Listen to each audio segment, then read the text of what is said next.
Unlike many of the near-death experiences you hear about, mine starts off kind of tame. I had no life-threatening disease, and I did not meet my fate in an insane car crash. In fact, I was the picture of health and the last person you would expect to be dropping dead. My night started like any other. I woke around 9 p.m. because I was working graveyard shift as a security guard at a local factory that assembled chainsaws of all things.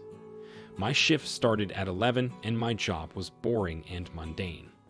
From 11 to 7 I sat in a guard shack watching the gate, and unless it was Tuesday night when parts were delivered, I had very little to do.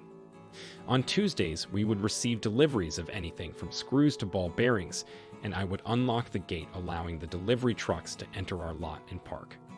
The driver could then sleep until day shift arrived and began unloading his or her truck.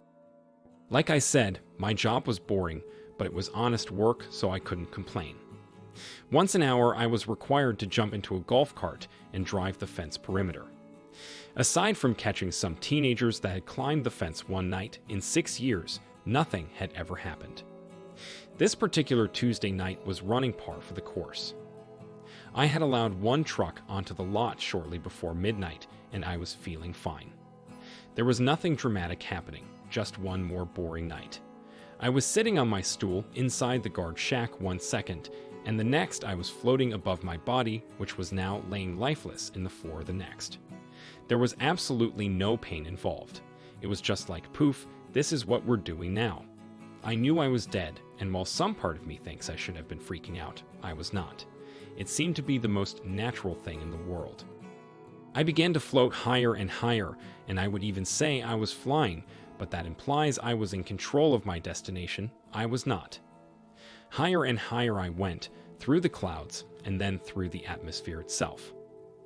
From above, Earth looked so beautiful. No wonder so many boys dream of becoming astronauts when they grow up. Still, I went even higher.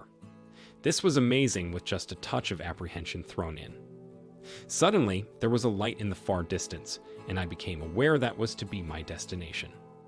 It seemed to be light years away, yet at my rate of speed, I was approaching it very quickly. Upon reaching the light, which was brighter than any I had ever seen before yet soft enough that you could look directly at it without burning your eyes, a feeling of pure love encompassed me as if in a big hug. It was warm, loving, and pure bliss. I could stay here forever, I thought. I'm not sure how to describe the next part, so please bear with me. I suddenly knew things, and when I say things I mean I knew everything. I could see the complete construct of the universe itself, and I actually understood it. How I received this knowledge, I do not know. It was just suddenly in my mind, as if I had merged with the greatest database in existence, Google on steroids. If I wanted to know anything, I could simply think of what I wanted to know, and the answer was there. I know everyone that has not experienced this states they would have asked this or that. I promise when you are in the moment, you find yourself too overwhelmed to remember to ask the really important questions, or I did anyway. I have also heard of other near-death experiencers that say they spoke with the light. I did not. I just knew I had to return to my earthly body and that I was not going to be allowed to stay.